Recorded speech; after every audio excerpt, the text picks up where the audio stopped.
अस्सलाम वालेकुम and welcome back to another episode of drawing room discussions. और आज का हमारा अहम टॉपिक है कि क्या हम वाकई आज़ाद हैं, क्योंकि हम जानिब गामज़न है 14 अगस्त आ रही है। और 14 अगस्त हमारे लिए एक बहुत बड़ा अजीम दिन दिन है। है, आज़ादी का और दिन बचपन में तो हम है। बड़े जश्न के साथ मनाते थे। झंडियाँ हम्म, लग रही हैं, फ्लैग्स लग रहे हैं, वैसे कपड़े, बैजेस, हम्म, चीज़ें, सब कुछ।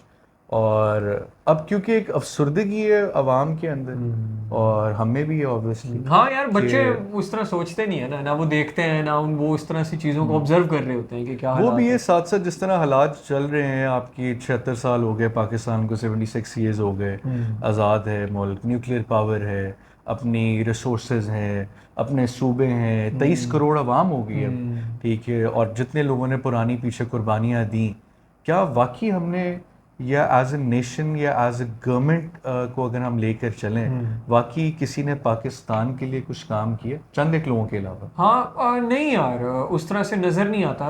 उसकी बड़ी वजह यह है कि हमने कहीं ना कहीं जो सुपर पावर्स थी, जो आलमी सरमाया था, उसके मफादात का तहफ़्फ़ुज़ किया है। मतलब आप हिस्ट्री का कोई भी एरा उठा के देख लें, तो बेसिकली हम क्या कर रहे हैं, हम अपने इंटरेस्ट्स को, मतलब ये जो रीजनल पॉलिटिक्स में जो हमारे इंटरेस्ट्स हैं, उनको हम पीछे करके मतलब नॉन अलाइंड मूवमेंट का हिस्सा बनने के बजाय सीटों सेंटों में जा रहे हैं। तो कहीं ना कहीं हमने जो है वो जो सुपर पावर्स हैं इंटरनेशनल, उनके इंटरेस्ट को सर्व किया है। और सैडली जो भी हुक्मरान आए हैं, उन्होंने, मुझे लगता है कि इसी एजेंडा पे काम किया है कि भाई जो मतलब अपने मुल्क को पीछे करके जो बैरूनी आका जिनको कहा जाता है, उनको हम किस तरह सर्व कर सकते हैं। तो वेरी सॉरी टू से, बट मुझे यही लगता है कि हमने कोई भी आप एरा उठा के देख लें, बेशक वो कोल्ड वॉर का हो या वॉर ऑन टेररिज्म का हो, हम बहुत कुछ कर सकते थे अपने मुल्क के लिए, बहुत सारी बारगेन्स ले सकते थे, लेकिन हमने उसमें से सैडली मतलब कुछ भी हासिल नहीं किया। वो भी, और साथ साथ जो बेसिकली पाकिस्तान के अगर हम झंडे के बारे में देखें, तो अगर हम हम्म, उसके बारे में बात करें तो उसमें वाइट एक कलर है, हम्म, और वाइट कलर माइनॉरिटीज़ का है। हम्म, तो जब हम देखते हैं माइनॉरिटीज़ को, तो माजरत के साथ हमारी माइनॉरिटीज़ भी इस मुल्क में सेफ़ नहीं है, बिल्कुल यार, आज़ाद बिल्कुल। नहीं। और जिन्होंने बेसिकली, मतलब अगर मैं ये बताता चलूँ एक फ़न फैक्ट, कि बांग्लादेश और सिंध, हम्म, ये सबसे बड़े दो एरियाज़ थे। जब हम्म, पाकिस्तान आज़ाद हुआ तो उन्होंने वोट दिया कि हम्म, हमें एक आज़ाद मुल्क चाहिए। हम्म, वरना तो बाकी कोई वो सूबा नहीं था, उस वक्त तो हम्म, सूबे नहीं थे बेसिकली। हम्म, तो क्या हमने वाकई हमारे इंडियंस और ये हिंदू बिरादरी, और आपकी मतलब हिंदू नेशनलिस्ट हो गए, क्रिश्चियन नेशनलिस्ट हो गए, पाकिस्तानी हो गए, हम्म, और भी बहुत सारी जो माइनॉरिटीज़ हैं, हम्म। उन्होंने उनके साथ वाकई सही किया ये?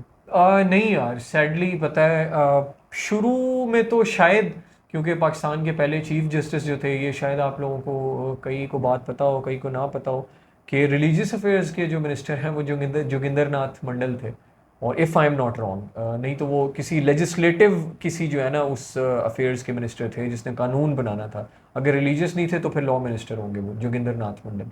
और पाकिस्तान के चीफ जस्टिस जस्टिस कार्नेलियस, जो एक क्रिश्चियन चीफ जस्टिस थे। तो एक इस्लामी मुल्क में कानून साजी यानी लेजिस्लेटिव अफेयर्स, एक तरफ हिंदू है मिनिस्टर, और एक तरफ उनको इम्प्लीमेंट करने के लिए जो अदलिया है उसमें चीफ जस्टिस क्रिश्चियन है।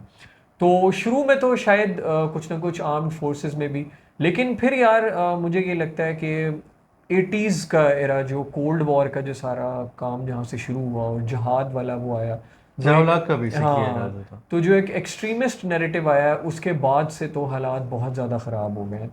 और मतलब मुझे सारे उसमें माइनॉरिटीज़ के क्या राइट्स हैं, क्या नहीं है, हुकूमत क्या देती है क्या नहीं देती, मेरा इससे को बहुत ज़्यादा कंसर्न नहीं है। मेरे लिए जो चीज़ अलार्मिंग है वो ये है कि मतलब माइनॉरिटीज़ को इन स्पेसिफिक, और हम लोगों के लिए इन जनरल, आज एक बंदा उठता है और वो अवाम में जाके कहता है कि अहमद ने ये जुमला कहा है, ये ब्लास्फेमस बात कही है। पता है, लोग ये सोचने के लिए भी नहीं रुकते कि इसने ये कहा है या नहीं।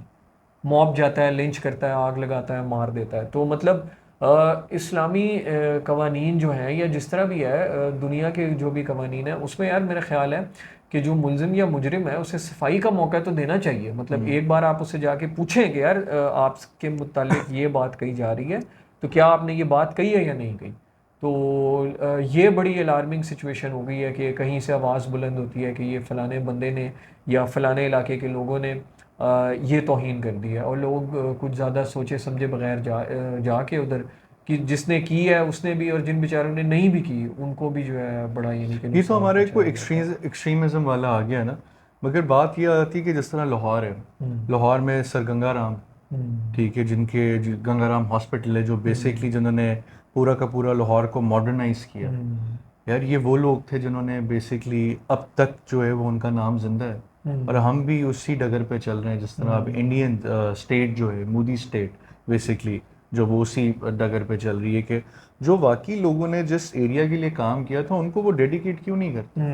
हाँ आपने यार। अलग लोगों के नाम पे आपने मुस्लिम आइडेंटिटी ज़्यादा, बेसिकली सब तो इकट्ठे रहने वाले हैं। अगर हम सब कॉन्टिनेंट की हिस्ट्री की बात करें तो हमें अगर बॉर्डर ख़त्म कर दी जाए तो दोनों साइड्स जो हैं वो ऐसे ही कल्चरल और अपने ट्रेडिशंस को सबको फॉलो करती हैं, सिर्फ रिलीजन अलग है ना। मतलब पहले दौर में ये था कि जी कि हम हिंदू मुस्लिम हैं, ठीक है, हम मुस्लिम इंडियन हिंदू हैं। अब कोई ऐसे कह सकता है? वो तो ला के बिछा के मार देंगे। तो मतलब ये एक एक्सट्रीमिज्म बहुत ज़्यादा है। और इवन दो कि अब जो नैरेटिव जो एक वॉर चल रही है जिसके अंदर हम पाकिस्तानी हैं, हमारी ज़ुबान उर्दू होनी चाहिए, जनाबे वाला बलूचिस्तान हो गया, सिंध हो गया, उसके बाद आपका बांग्लादेश हो गया, ये वो एरियाज थे। अगर हम बांग्लादेश एज अ मुल्क अभी कंसिडर नहीं करते, फिलहाल उसके ऊपर नहीं बात करते, बेसिकली है तो आज़ाद मुल्क, 1971 में हमसे अलहदा हो गया। ये बेसिकली बंगाली ज़ुबान थी, उसके बाद फिर आपकी यहाँ सिंधी ज़ुबान भी, और भी बहुत सारी ज़ुबानें थी। बलूचिस्तान में भी पूरे बलोच नहीं रहते, बलूचिस्तान में पठान है, और भी बहुत सारे लोग हैं वो रहते हैं। तो हमने ये बड़ा एक ना घमसान मचा दिए कि मतलब हम नेशनलिज्म के ऊपर ज़्यादा चल रहे हैं और हमने बाकी जो एक कल्चर और जो एक डेमोग्राफिक सिस्टम्स थे उनको ख़त्म करते जा रहे हैं। यार नेशनलिज्म भी मुझे लगता है कि हमारी रियासत आज तक डिफाइन ही नहीं कर पाई। हाँ हमारी ये भी है। रियासत को आज तक पता ही नहीं है कि हमारी जो मुल्क है हमारी क्या आइडेंटिटी होगी, हमने किस डायरेक्शन में जाना है। देखें अगर तो मतलब हार्ड फैक्ट्स के ऊपर बात की जाए तो जिस एरिया में पाकिस्तान बना है, मशरकी या मगरबी, अब तो खैर अलग हो गया, बट उर्दू किसी खत्ते की ज़बान नहीं थी। यानी अगर आप पेशावर से यहाँ से शुरू होते हैं और all the way till Hyderabad तक जाते हैं, कराची तक भी जाते हैं, तो कराची में भी मतलब कुछ पारसीज थे, कुछ गुजराती बोलने वाले मेमन्स थे या इस टाइप के लोग थे। तो उर्दू तो इस पूरे खित्ते की कहीं ज़बान नहीं थी। लेकिन बहरहाल जब पाकिस्तान बन गया, हमारे वहाँ से जो महाजरीन हैं वो बड़ी कुर्बानियाँ दे के इस मुल्क में अपनी आए, हर चीज़ छोड़ के आए, और बिल्कुल नई आइडेंटिटी। हाँ हर उसमें चीज़ जो है हमारे उर्दू स्पीकिंग भाई भी मौजूद थे। तो मसला ये हुआ कि उस टाइम बेसिकली रियासत में रियासत के स्ट्रक्चर के ऊपर कुछ ऐसे लोग थे जिन्होंने ये फैसला किया कि अब हमारी ज़बान उर्दू होनी चाहिए, और उसकी वजह से बड़े मसाइल भी हुए। बंगालियों को भी ये था कि यार आप किस तरह कहते हो कि मतलब अपना कल्चर अपनी ज़बान छोड़ दो और एक ऐसी ज़बान बोलना शुरू कर दो जो हमारी ज़बान नहीं है। बट अगेन यार उर्दू एक राब्ते की ज़बान थी, उर्दू को बहरहाल कौमी ज़बान होना था, इसमें कोई शक नहीं है। एक पंजाबी ने अगर पश्तून से या एक बलोच ने अगर एक बंगाली से बात करनी है तो उर्दू के अलावा वो किसी ज़बान में बात नहीं कर सकते। उर्दू बिल्कुल लिंगा फ्रांका और जो है कौमी ज़बान, लिंगुआ फ्रांका सॉरी, और जो कौमी ज़बान है या राब्ते की ज़बान है वो होनी थी, उर्दू का स्टेटस होना चाहिए था। लेकिन जो हमारे यहाँ पे कल्चर्स थे या जो हमारी यहाँ के मकामी लोगों की ज़बानें थी, इनको उर्दू के साथ लेके चलना था। जिस तरह इंडिया की बात की जाए तो वहाँ पे एक कौमी ज़बान नहीं है, मतलब वहाँ पे कहते हैं 18-19 कौमी ज़बानें। तो हमारी रियासत के साथ या शुरू में जो डिसीजन मेकर्स थे उनके साथ मसला ये हुआ कि उन्होंने कल्चरल आइडेंटिटी को बिल्कुल सप्रेस कर दिया। उन्होंने कहा बस आपने उर्दू ज़बान बोलनी है, और जो है ना, और कहीं ना कहीं देखा जाए तो असल में जो आज़ादी की तहरीक चली वो इसी बुनियाद पे चली कि मुसलमान और जो हिंदू हैं वो अलग कौमें हैं, इनकी ज़बान और इनका कल्चर अलग है। तो फिर मुसलमानों की ज़बान उर्दू बन गई और हिंदुओं की ज़बान हिंदी हो गई, तो यहाँ से उर्दू जो है एक मुसलमानों की ज़बान बन के उभरी। हालांकि पंजाबी मुसलमान अगर उर्दू नहीं बोलता, पंजाबी बोलता है, तो उसकी मुसलमानियत पे कोई शक नहीं। बंगाली मुसलमान या मराठी मुसलमान या कोई और भाई तमिलनाडु का मुसलमान अगर वो उर्दू नहीं बोलता बल्कि तमिल बोलता है तो मुसलमान तो वो है। बट क्योंकि उस पूरी मूवमेंट की डायनामिक्स ये थी तो फिर कहीं ना कहीं उर्दू को इस तरह जो है ना इस्लाम के साथ जोड़ दिया गया, और जब पाकिस्तान बना तो फिर एक इस्लामी मुमलिकत बनने के लिए उर्दू जो है वो कौमी ज़बान करार पाई। कहीं ना कहीं यार ये अगेन जो मकामी लोग थे उनको इन्वॉल्व किए बगैर मेरा ख्याल है ये डिसीजन नहीं होना ये चाहिए वही था। है ना अपना, अगर हम जिस तरह बात करें सर सैयद अहमद ख़ान की, तो सर का खिताब तो गोरों ने दिया। हम्म तो जब सर सैयद अहमद ख़ान और उनके स्टूडेंट्स ने मिलकर ये सोचा कि हम ये, उनको हम बड़ा अजीम समझते हैं, हम्म मगर मेरा अपना एक वो बात है कि जब आपके मुल्क के अंदर इतने सारे लोग हिजरत करके आए और बहुत सारे लोग हिजरत करके गए, एक तो सबसे पहले तो आपका पार्टीशन का ही निज़ाम ख़राब था कि गोरा चाहता ही नहीं था हाँ, कि रेड क्लिफ ने जिस आपका जो तरह है वो बाउंड्री कमीशन एग्जैक्टली हुआ। आपका जो है वो निज़ाम सही हो। फिर उसके बाद आप पंजाबियों को देख लें, पंजाबियों का कल्चर बहुत ज़्यादा स्ट्रॉन्ग है, पश्तूनों का कल्चर बहुत ज़्यादा स्ट्रॉन्ग है, बलोचों का कल्चर बहुत ज़्यादा स्ट्रॉन्ग है, आपके सिंधियों का कल्चर बहुत ज़्यादा स्ट्रॉन्ग है, सदर्न पंजाब के सराइकियों का कल्चर बहुत ज़्यादा स्ट्रॉन्ग है। ऊपर अगर आप नॉर्थ की तरफ चले जाएं तो आपके गलगतियों का कल्चर बहुत ज़्यादा स्ट्रॉन्ग है, चित्रालियों का बहुत ज़्यादा स्ट्रॉन्ग कल्चर है, हज़ारेवाल का बहुत ज़्यादा स्ट्रॉन्ग कल्चर है। तो अगर आप कल्चरल सिस्टम को ही रखते और आज़ादी देते और साथ अब ये कहते क्या तुम जो मर्जी ज़ुबान बोलो, हाँ हम यूनिफाइड लैंग्वेज एक रख लेते हैं कि जो बंदा कम्युनिकेट करना चाहते हैं ऑफिसेज या सब जगह वो आप ये ज़ुबान रखें, या हम एक ट्रांसलेटर प्रोवाइड करेंगे, सर ज़्यादा इजी ना हो जाता? हाँ मतलब ऑब्वियसली आपकी यार। सारी कौमें इकट्ठी होती। आज भी ये है कि जब हम सिंधियों से बात करते हैं तो या हम वहाँ के मतलब उर्दू स्पीकिंग से बात करते हैं, या वहाँ के रहने वाले जो सिंध के अंदर जो बोरी हैं और भी बहुत सारे पारसी हैं और भी बहुत सारे लोग हैं, जब हम उनसे बात करते हैं वो कहते हैं यार हमारे साथ हुई है ज़्यादती। सिंपल सी बात है, हमारे ना घर महफूज हैं, ना हमारी जानें महफूज हैं, ना हमारी ज़िंदगियाँ महफूज हैं। तो और आप जो पंजाबी जो पूरा का पूरा सूबा है उसके अंदर बहुत ज़्यादा प्रोस्पेरिटी हुई है, तो हमारा क्या कसूर है? तो ये एक बड़ा ना अजीब सा एक, जिसको कहते हैं कि हम 76 साल तो हो गए आज़ाद हुए हुए, मगर अभी भी हम एक इमेच्योर स्टेट है, और स्टेट को ये नहीं समझ आ रही कि स्टेट ने किस डायरेक्शन में मूव करना है। अभी तक वो डिक्टेटोरियल माइंडसेट हमारे बड़ों के अंदर मौजूद है। वो कहते हैं कि जी कि इस पॉइंट से इस पॉइंट पे ही जाना है, इस पॉइंट से डाइवर्ट नहीं कर सकते। मतलब हाँ ये यार एक अजीब सी बात है। सैडली क्योंकि जो भी हुक्मरान आए उन्होंने मतलब मोस्ट ऑफ द टाइम अगर आप देखें वो आपकी इकोनॉमिक पॉलिसी हो या मतलब आपकी मेजर तो खैर इकोनॉमिक पॉलिसी होती है, उस पर उन्होंने डिक्टेशन बाहर से ली है। मतलब इवन अभी भी अगर आपको लगता है कि आप एक आज़ाद मुल्क है, अपना बजट आप खुद बना के देख लें, अब आपको टारगेटेड सब्सिडीज़ और वो करके देख लें, रिजेक्ट हो जाएगा। ईरान से तेल मंगा के देख लें अगर आपको लगता है आप आज़ाद मुल्क है। दिवालिया हो रहे हैं ना आप, आपके शदीद भूख और अफलास वो है। और पेट्रोल बहुत बड़ा मसला है क्योंकि बिजली महंगी हो रही है पेट्रोल के रेट्स पे। पेट्रोल अभी तकरीबन 270-80 रुपये लीटर मिल रहा है। ईरान से आप सस्ता तेल मंगा लें, नहीं मंगा सकते। तो कहीं ना कहीं यार हम मतलब हमने हमेशा बाहर से डिक्टेशन ली है। मतलब हम अपनी पॉलिसी, इंडिया हमारे साथ है, हम देखते हैं कि 50-60s के एरा में किस तरह वो NAM नॉन अलाइंड मूवमेंट का हिस्सा रहा। उसने कहा कि यार मैं एक न्यूट्रल प्लेयर की हैसियत से चलूंगा, बट हम अमेरिकन कैंप में चले गए, और 60s से भी पहले से शायद। और उसके बाद फिर अगेन कोल्ड वॉर के एरा में तो हमने तो हमेशा सिर्फ आलमी सरमाए के मफाद की और इंटरनेशनल सुपर पावर्स की पॉलिसी टोकी है इस खित्ते में। वही है। मतलब अमेरिका को जो यहाँ पे अमेरिका को एक मुल्क चाहिए था जो उसका काम कर सके इस खत्ते में, हमने वो काम किया है। तो फिर वही बात है कि हम मतलब क्या आज़ादी, हमने एक पॉलिसी को टो किया और उसी चक्कर में फिर ये हुआ कि अब एक्सट्रीमिज़म हमारे मुल्क में आया, और जो भी माइनॉरिटीज़ आज सफ़र कर रही हैं या मतलब लॉ एंड ऑर्डर की जो बुरी सिचुएशन है, उसकी बहुत बड़ी वजह यही है यार कि हमारे जो हुक्मरान थे या जो सिक्योरिटी इदारों के बड़े सरबराहान थे, उन्होंने को 2-3 साल से आगे किसी का विजन था ही नहीं। बल्कि मैं तो कहता हूँ नई जो भी आता था साहब सीट के ऊपर, गद्दियों के ऊपर बेसिकली, कि गद्दी के ऊपर जो साहब आके बैठे उन्होंने अपनी पॉलिसी खुद बना।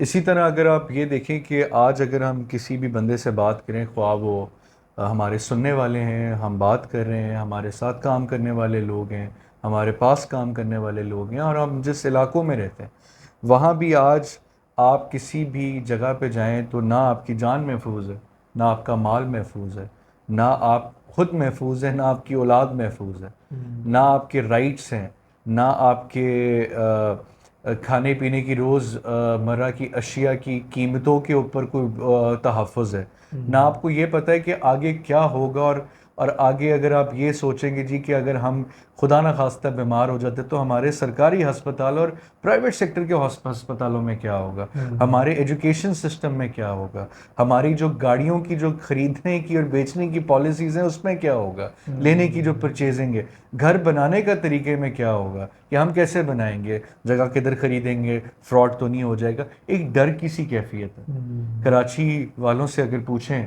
तो वो बहुत ज़्यादा डरते हैं। रात को ट्रैफिक सिग्नल्स पे रुकेंगे नहीं, चले जाएंगे, पता है कि यार मगिंग हो जाएगी, कोई कत्ल ना कर दे, कोई 100 रुपए के पीछे, 200 रुपए के पीछे, 1000 रुपए के पीछे, लाख रुपए के पीछे इंसान ना मार दे। फोन छीनने के वक्त लोग डरते हैं कि भाई दे दो, मार ना दे। मतलब आपकी एक आपकी जो स्टेट है इस वक्त एक अजीब कश्मकश में है, जहाँ बुखलाहट बहुत ज़्यादा है ना। मतलब जहाँ यंग जो अभी की जो नस्ल है, जो हमसे जो छोटे बच्चे हैं, वो मेजॉरिटी अपनी यूनिवर्सिटीज कंप्लीट करके कहते हैं हम जाएं बाहर। मेजॉरिटी लोग हैं जो कहते हैं हमने पाकिस्तान में रुकना नहीं। अब ये एक बड़ी अफसोसनाक सूरत हाल है कि आपका 8 से 12 लाख बंदा जा चुका है मुल्क से, और लोग भी वेट लिस्ट में खड़े हुए हैं। वो कहते हैं कि जी हमारे पासपोर्ट्स मिले, हमारे वीज़ाज लगे, हम निकल जाएं, हमारा मुल्क सेफ नहीं। बेसिकली बुनियादी चीज़ क्या थी? अगर हम आज से 50s में 60s में बात करें, जो हमारे बुज़ुर्ग थे जिन्होंने बहुत सारी कुर्बानियाँ दी, ख्वाह वो हमारे हैं, आपके हैं, आपके और जानने वालों के लोग हैं, उन्होंने कितनी कुर्बानियाँ दी। उन्होंने अपना घर छोड़ा, उन्होंने अपने दोस्त अहबाब छोड़े, उन्होंने अपनी वो गलियाँ छोड़ी, उन गलियों में रहने वाले लोग छोड़े, उन्होंने वो जगहों पे जहाँ खेलते थे वो छोड़े, उन्होंने वहाँ की सकाफत छोड़ी, कल्चर छोड़ा, ट्रेडिशन छोड़ा, स्कूल्स छोड़े, फैमिलीज छोड़ी, प्रॉपर्टीज छोड़ी, फर्नीचर छोड़ा, घर में वो कोने छोड़े जहाँ उनके बैठ के माएँ बहनें वालदैन सारे इकट्ठे बैठ के बातें करते थे और खाने खाते थे, चीज़ें करते थे, बहुत सारी चीज़ें। आज जब वो इधर आ गए हैं तो पीछे तो कुछ रह नहीं गया। इसमें मुझे वो अनवर मकसूद साहब के साथ वो होता है कि 14 अगस्त, 14.5 अगस्त, पौने 14 अगस्त, अब पता नहीं कौन सा 14 अगस्त आएगा। आप 14 अगस्त से आगे निकले नहीं और आप अभी तक 14 अगस्त के ऊपर ही फंसे हैं। जब तक इतने बड़े इतने ज़्यादा इंटेलेक्चुअल लोग आगे पूरी की पूरी कौम को बेहतर करने की डायरेक्शन नहीं देंगे, या सरबराहों को नहीं बताएंगे, या सरबराह अपनी अकल से नहीं सोचेगा, ये मुल्क इसी तरह नहीं चल सकता। इस 14 अगस्त को जिस तरह आज लोग उस तरह नहीं मना रहे, बड़ा दुख होता है। हाँ यार, इसी तरह ही है सोसाइटी में। आप इर्द गिर्द देखते होगे तो जो आपको हालात नजर आते हैं, या मतलब ग्रोसरीज का मसला जिसको है यार, जिसने अपनी ग्रोसरीज पूरी वो करनी क्या है, मनाएगा 14 वो अगस्त? क्या मनाएगा? उसको क्या इससे कि कौन सा झंडा लहरा रहा है, कितने फुट बड़ा झंडा आप लगा रहे हैं, जिसके बच्चों के पास तालीम की सहूलियात नहीं है, इलाज मुआवजा नहीं है उसकी। चलो ये सारी चीज़ें तो अपनी जगह, आप किसी छोटे से गवर्नमेंट इदारे में चले जाएं, 14-15 ग्रेड का सरकारी अफसर अगर कोई है ना, तो आप उससे बात करके देख लें, वो जिस स्टाइल से आपसे बात करेगा तो इंसान फिर यही सोचता है कि यार इस मुल्क में मतलब इज्जत ही नहीं है यार एक आम इंसान की। मतलब एक पीएचडी प्रोफेसर है, वो अगर मैं कहता हूँ अगर उसको देखना है कि यार इस मुल्क में तालीम की या शऊर की क्या इज़्ज़त है, अभी अपने थाने में चला जाए, वहाँ अगर कोई हेड कांस्टेबल साहब बैठे हों या कोई मोहर्र साहब बैठे हों, तो दूध का उनसे दूध, पानी का पानी हो जाए। उन्हें जाके कहे कि जी मेरा मसला हो गया, मैंने रिपोर्ट लिखवानी है, उसको पता लग जाएगा पीएचडी प्रोफेसर को कि क्या इस मुल्क में या इदारों में कदर है। और इसी तरह ही है यार, क्या इसमें बंदा बात करे। और मतलब बेसिक एक पूरी गमगीन सूरत हाल है, और ये पहली दफ़ा देखा है अहमद, मतलब आज से साल पहले, इवन दो कोविड के टाइम पे भी लोग 14 अगस्त मनाते थे। और बहुत साल पहले हम बचपन में याद है कि कपड़े सिलवा रहे हैं, घरों को सजा रहे हैं, तराने बज रहे हैं, इकट्ठे हो रहे हैं लोग, परेड्स देख रहे हैं, रिकॉर्ड करके परेड्स देख रहे हैं, बड़ा अजीब यूनिफॉर्म्स पहन पहन के आर्म फोर्सेस के बाहर आ रहे हैं, और कोई नेता बना हुआ है, मतलब लीडर बना हुआ है, कोई कुछ बना हुआ है, कोई कुछ बना हुआ है। मगर सैडली हमारी पूरी हिस्ट्री को पहले अयूब खान साहब ने तब्दील किया, बाद में ज़िया-उल हक खान साहब ने तब्दील कर दिया। आज जो हम अपनी किताबों पे पढ़ते हैं हमें समझ ही नहीं आता हाँ यार, कि पाकिस्तान है क्या। नैरेटिव का तो बड़ा हमेशा से मसला रहा है। आज के दिन तक रियासत जो है ना कंफ्यूज है कि डायरेक्शन क्या होगी। और सैडली किसी को फिक्र भी नहीं है कि यार कोई डायरेक्शन हम डिफाइन करें, बेशक वो इकोनॉमिक डायरेक्शन हो, बेशक वो पॉलिटिकल या कल्चरल डायरेक्शन हो। सोशल हो, कुछ भी हाँ हो। मतलब अगेन यार वही बात है ना, पीएम आया तो 5 साल क्या उसको 2 साल या अपनी हुकूमत बचाने की उसको लाले पड़े होते हैं कि यार मेरी हुकूमत के खिलाफ कुछ ना हो जाए। और जो इदारों के जो भी चीफ्स होते हैं और जो उनको लीड कर रहे होते हैं वो कहते हैं यार हमने अपने 4 साल निकालने हैं, जैसे तैसे करके निकाले, वो बाकी अगला आने वाला देखेगा। तो कहीं किसी भी फोरम के ऊपर किसी भी लेवल के ऊपर सैडली कोई बंदा भी ऐसा नहीं नज़र आ रहा जो कहे कि यार मतलब जिस तरह हम अपने देखते हैं सऊदी अरब है या मलेशिया है या मतलब सिंगापुर है, ये जितने भी मुल्क हैं यूरोपियन कंट्रीज़, यार वो अपने को टारगेट सेट करते हैं। कोई विजन 2020 होता है, कोई विजन 2030 होता है, वो कहते हैं यार ये हमारे पास आने वाले 10 साल हैं, ये हमने एग्री कर लिया है कि इन लेट से एक छोटी सी मिसाल मैं आपको दूं कि पाकिस्तानी हुकूमत जो है ये रियासत, यार देखो हुकूमतें आगे पीछे होती रहती हैं, ब्यूरोक्रेट्स तो वहीं बैठे होते हैं ना, फाइनेंस मिनिस्टर के जो फाइनेंस सेक्रेटरी और फलाना जो पाकिस्तान एडमिनिस्ट्रेटिव ग्रुप के ब्यूरोक्रेट्स हैं वो तो वहीं घूमते रहते हैं। हुकूमत हो या अपोजिशन, ये ब्यूरोक्रेट्स और सारे जो स्टेक होल्डर्स हैं वो मिल के फैसला कर लें कि आने वाले 10 साल में हमने पाकिस्तान 60% जो हमारी इलेक्ट्रिसिटी है या 50% जो हमारी इलेक्ट्रिसिटी है वो हमने रिन्यूएबल सोर्सेज पे कन्वर्ट कर लेना है, ताकि जो हम आलमी मंडी से पेट्रोल ख़रीदते हैं वो हमें ना ख़रीदना पड़े। तो आप ये अपने आप को 5 साल 10 साल का टारगेट दे लें और इस पर लग जाए। अच्छा चलो एक ये चीज़ हो गई। दूसरा आप ये कि आप डिसाइड कर लें कि पाकिस्तान में इस वक्त जो है इंटरनेशनल क्वालिटी का जो आम या सेब या जो भी ऑलिव है वो इस वक्त हम इतना प्रोड्यूस कर रहे हैं, आने वाले 3 सालों में हमने इस प्रोडक्शन को 25% बढ़ाना है। तो ये कोई बड़ी बात नहीं है, ये कोई मुश्किल बात नहीं है। बट अगेन यार अगर इस तरफ कोई सोच रहा हो, कोई सीरियस हो, कोई करना चाहे तो कोई मुश्किल बात नहीं है। लेकिन कोई ये नहीं चाहता ब्यूरोक्रेट्स के आपके मतलब अगर कोई चले, मैं और आप तो आम पाकिस्तानी है ना, जो आपके डिवीज़न के कमिश्नर हैं या कोई डेप्यूटी कमिश्नर ही हैं या मतलब कोई एसपी हैं, आप देख लें यार उन वो कितना, या मतलब इवन आर्मी के कोई यार जो ब्रिगेडियर्स एंड अबव जो लोग हैं कितने हैं यार जो इस मुल्क में या उनके बच्चे रहना चाहते हैं। सैडली हमारे एक्स चीफ्स जो हैं उनमें से अक्सर इस वक्त नहीं है पाकिस्तान में।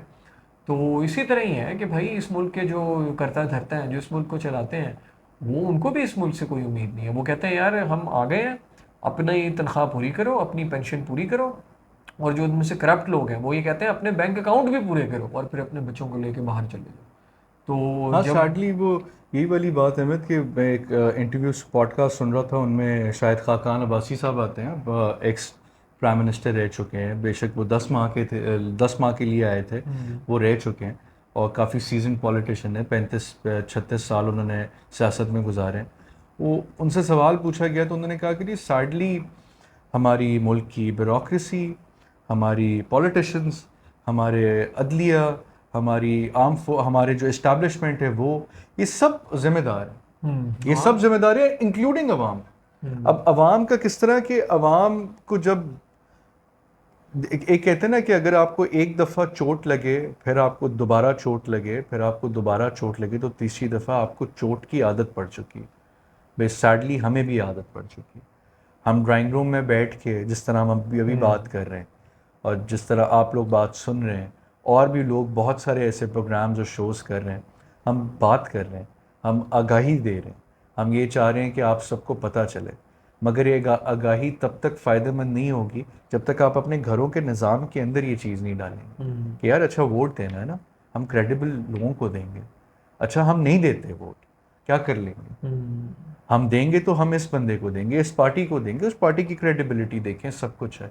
सैडली हमारे यहाँ निज़ाम ये है कि हमारे यहाँ 76 सालों से सब ने इस मुल्क को तबाह कर दिया। और शायद खाकान अब्बासी साहब की बड़ी अच्छी बात मुझे लगी, उन्होंने कहा कि जी अब जो टाइम है वो ये है कि नाउ और नेवर सिचुएशन, कि अगर अब प्रॉपर विजन के साथ नहीं चलेंगे तब ये मुल्क हमारे हाथ से निकल जाए, तब हम सिर्फ धरे के धरे रह जाएं। इस वक्त पाकिस्तान IMF के सबसे ज़्यादा मकरूज़ ममालिक में से एक, नेपाल, श्रीलंका, अफ़गानिस्तान, ये सब ममालिक हमारे से पीछे हैं। हम कोई पता नहीं 500 समथिंग मिलियन डॉलर्स ले चुके हैं उनसे, और भी शायद ज़्यादा होंगे। तो ये हमें सबको सोचना चाहिए और उम्मीद करते हैं कि 14 अगस्त आगे भी हम ज़ोर शोर से गुजारें और अफसरदगी आगे ख़त्म हो, और अल्लाह ताला इस मुल्क को और बेहतरीन से बेहतरीन और चमकता दमकता रखे, और स्ट्रॉन्ग ऑफ द स्ट्रॉन्गेस्ट बनाए। और उम्मीद करते हैं कि आप लोग सब हमेशा खुश रहें और आप हमारे लिए भी दुआ करें। अल्लाह ताला इस मुल्क को और इस मुल्क में रहने वालों को और इस मुल्क में सर्व करने वालों को और इस मुल्क की पॉलिसीज़ बनाने वालों को अक्ल कुल्ली अता फरमाए और सोचने के लिए मजबूर करें ताकि इस मुल्क का कोई ना कोई डायरेक्शन बेहतर हो। हाँ एंड में क्या कहना बिल्कुल सही। चाहेगा? हाँ यार, एंड में तो यही मैं कहना चाहूँगा कि अवाम को तो यार क्या ही कहें, मतलब इलेक्शन आ रहा है और इससे पहले भी कई इलेक्शन हुए हैं, अवाम बेचारी यही कर सकती है ना इलेक्शन में वोट। वो इलेक्शन का प्रोसेस ही इतना यानी मशकूक हो चुका है कि कुछ पता नहीं है कि यार अवाम अगर वोट भी कर रही है तो उसका वोट कहाँ जा रहा है। इक़्तिदार में अगेन वही आते हैं जिनको ताकतवर हल्के इक़्तिदार में लाना चाहते हैं। बिल्कुल तो ऐसे ही। अवाम भी बेचारी जो है अनलेस निकल के और सही जहाँ पे ताकत का मंबा है वहाँ पे जब तक उनके गिरबान नहीं पकड़ती या उन पे सवालिया निशान नहीं उठाती, तब तक जो है वो नहीं होगा। अगेन पूरी रियासत को झंझोड़ना पड़ेगा आपको। जो भी लोग रियासत को सर्व कर रहे हैं, बेशक वो जज हैं या बेशक वो ब्यूरोक्रेट्स हैं या सियासतदान हैं या कोई भी इदारा है, मेरा ख्याल है वो सब के सब इस मुल्क के गरीब अवाम के आगे जवाबदेह हैं, क्योंकि वो जितनी भी मरात इस वक्त इंजॉय कर रहे हैं वो गरीब के टैक्स के पैसों से। तो वो टैक्स पेयर जब तक उनसे जवाब नहीं तलब करेगा और वो जब तक अपने आप को उसका यानी खादिम, खादिम तो एक अजीब सा लफ्ज़ है क्योंकि वो फ़िरौन अंदर बैठे हैं, उन्होंने क्या खादिम समझना है।